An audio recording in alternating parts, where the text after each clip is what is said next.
परीक्षार्थी विद्यार्थियों के लिए शॉर्ट क्वेश्चन आंसर दिया जा रहा है। सभी बच्चे अवश्य पढ़ें, अधिक से अधिक लाभ उठाएं, लाइक करें, सब्सक्राइब करें, शेयर भी करें। पहला शॉर्ट क्वेश्चन है, कोड मॉडल क्वेश्चन है 24 के लिए। क्रिस्टलीय ठोस एवं अक्रिस्टलीय ठोस में अंतर स्पष्ट करें।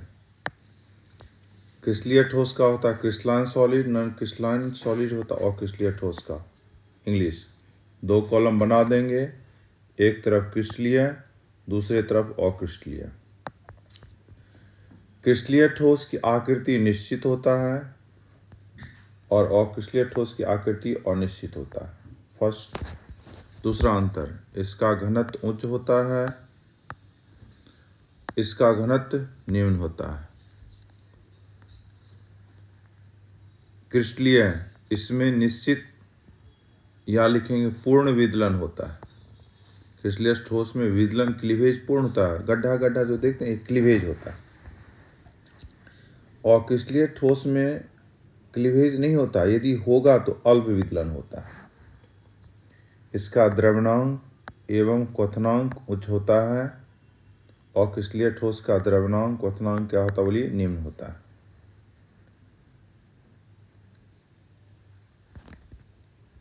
चलिए दूसरा क्वेश्चन है, जालक बिंदु को परिभाषित करें। 2 लेटिस के कटान या मिलान बिंदु को ही जालक बिंदु कहते हैं। देखिए चित्र बना दिए हैं, ये जो देखते हैं पॉइंट वाला, ये पॉइंट ही लेटिस पॉइंट आपका है। तीसरा क्वेश्चन है, स्पेस लेटिस जालक सतह क्या है।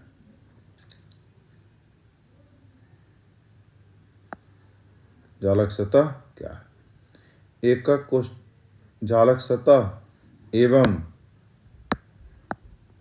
एवं एकक कोष्ठिका को परिभाषित करें।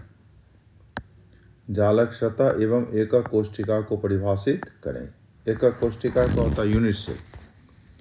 चलिए यूनिट सेल की परिभाषा है, एकक स्पेस लेटिस की परिभाषा है, एकक कोष्ठिका के समूह को ही यूनिट स्पेस लेटिस कहते हैं।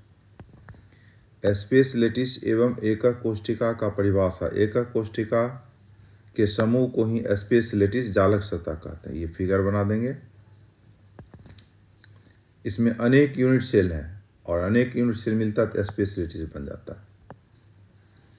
अब यूनिट सेल किसे कहते हैं, एकक कोष्ठिका किसे कहते हैं? स्पेस लेटिस में उपस्थित एक सेल या सबसे छोटे सेल को ही यूनिट सेल कहते हैं। ये फिगर बना देंगे, यूनिट सेल का फिगर है।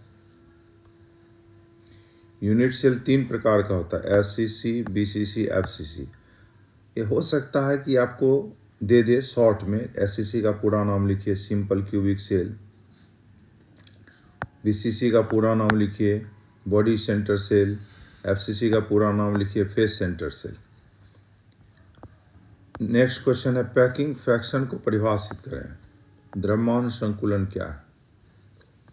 द्रव्यमान संकुलन की परिभाषा है, किसी भी इकाई सेल में उपस्थित परमाणुओं के कुल आयतन एवं इकाई सेल के आयतन के अनुपात को ही पैकिंग फ्रैक्शन कहते हैं। पैकिंग फ्रैक्शन ज्ञात करने का फॉर्मूला होता है बाबू, total volume of atom in unit cell by volume of unit cell. किसी भी इकाई सेल में एटम के कुल आयतन एवं इकाई सेल के आयतन के अनुपात को ही पैकिंग फ्रैक्शन कहते हैं। नेक्स्ट क्वेश्चन है, सेमीकंडक्टर को परिभाषित करें। वैसा ठोस पदार्थ जो विद्युत का सुचालक एवं कुचालक दोनों हो, उसे ही या इसे ही सेमीकंडक्टर कहते हैं। जैसे बोरॉन, सिलिकॉन सेमीकंडक्टर का उदाहरण है। एन टाइप, पी टाइप को परिभाषित करें, यह भी संभावित प्रश्न है। एन टाइप क्या है? जब सिलिकॉन के साथ इससे उच्च ग्रुप वाला तत्व फास्फोरस आर्सेनिक को मिलाया जाता है, इस प्रकार के सेमीकंडक्टर को ही एन टाइप कहते हैं। जैसे देखते हैं, प्रत्येक सिलिकॉन के साथ हम लोग आर्सेनिक को मिला दिए। अब आर्सेनिक का संयोजी इलेक्ट्रॉन होता है, वैलेंस इलेक्ट्रॉन होता है, आर्सेनिक का होता है 5, और सिलिकॉन का संयोजी इलेक्ट्रॉन क्या होता है बोलिए 4। एस का 5, सिलिकॉन का 4।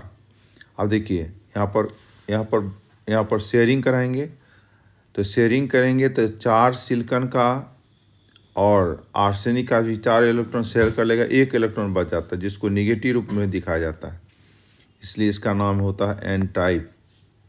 इस पर निगेटिव चार्ज हो जाता है इसलिए एन टाइप कहते हैं। पी टाइप क्या है? जब सिलिकॉन के साथ इससे निम्न ग्रुप वाला तत्व बोरॉन मिलाया जाता है तो इलेक्ट्रॉन की कमी हो जाती है जिससे चालकता बढ़ जाता है, इसे ही पी टाइप कहते हैं। जैसे बोरॉन, सिलिकॉन के साथ बोरॉन को मिला दिए। अब देखिए बोरॉन का परमाणु क्रमांक 5, विन्यास 2 3, वैलेंस इलेक्ट्रॉन बोरॉन का बोलिए 3, और सिलिकॉन का परमाणु क्रमांक बोलिए 14, इसका वैलेंस इलेक्ट्रॉन 2 8 4, वैलेंस इलेक्ट्रॉन इसका होता है 4। तो दोनों शेयर करेगा, 4 3 7 ही होता है, 1 इलेक्ट्रॉन घट जाता है।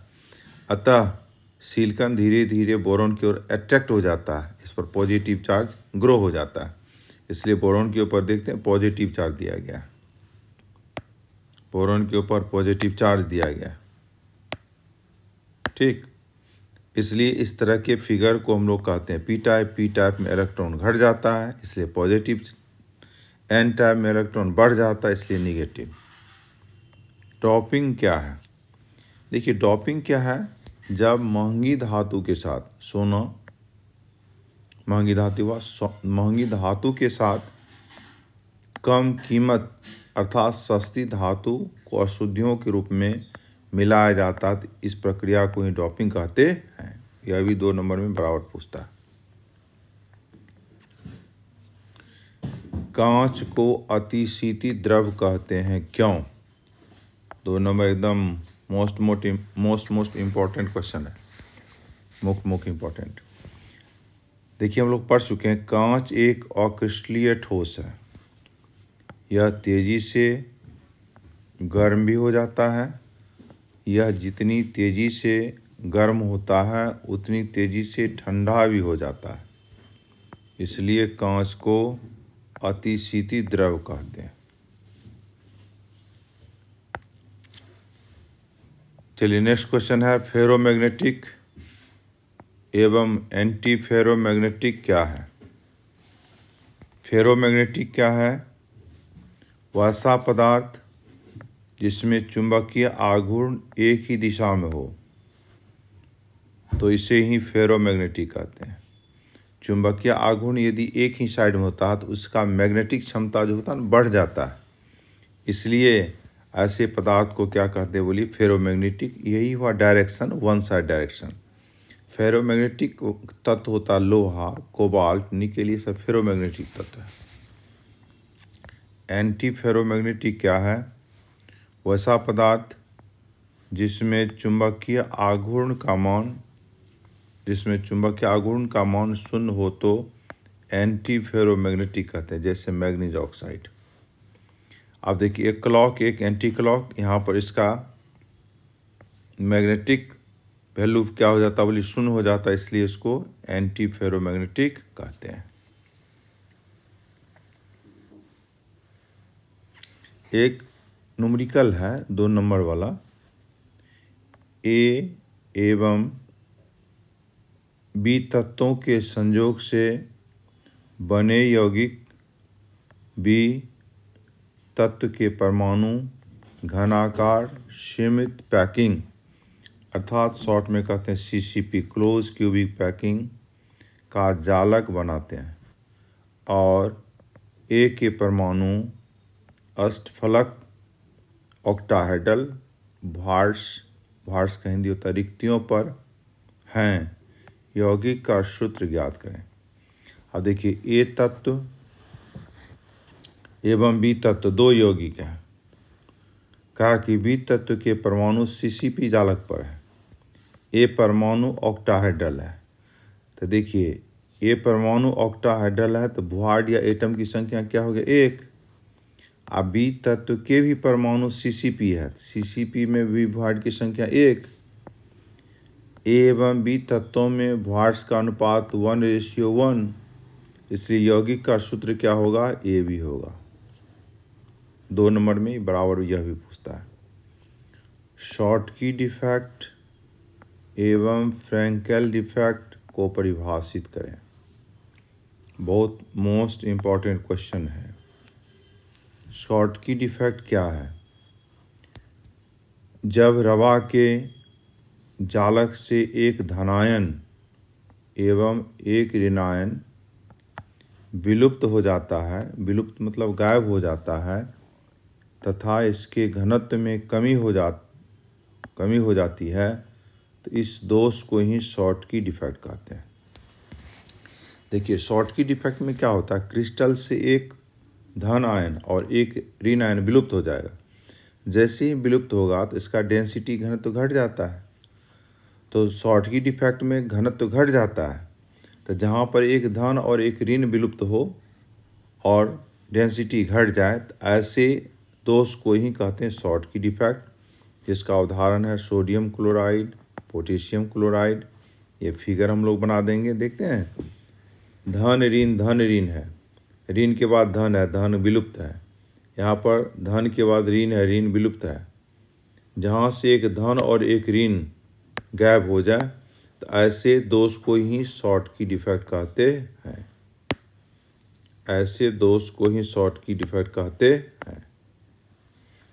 फ्रैंकेल डिफेक्ट क्या है? फ्रैंकेल डिफेक्ट क्या है? जब जालक सतह से एक धनायन निकलकर जालक सतह में फंस जाता है तथा घनत्व में किसी भी प्रकार की कमी नहीं होती है,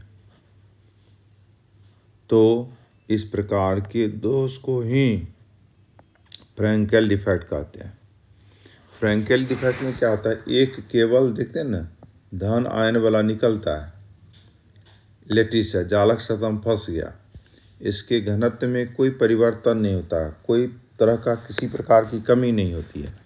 इस प्रकार के दोष को ही फ्रैंकेल डिफेक्ट कहते हैं। जैसे zinc sulphide, silver chloride, silver bromide, इन सभी पदार्थों में कैसा दोष पाया जाता है? बोलिए फ्रैंकेल डिफेक्ट पाया जाता है। फिगर बना देंगे। एक धन एक ऋण, एक धन एक ऋण, एक ऋण एक धन, धन बाहर निकल गया, फंसा हुआ है, तो अतः यह एक प्रकार का दोष है। इस दोष को ही कहते हैं फ्रैंकेल डिफेक्ट। सभी बच्चे को सूचित किया जाता है। इस वीडियो को शॉर्ट वीडियो है, अधिक से अधिक पढ़ें, लाभ उठाएं। ये परीक्षार्थी के लिए है, और अधिक से अधिक शेयर करें, लाइक करें, सब्सक्राइब भी करें। जय हिंद, जय भारत।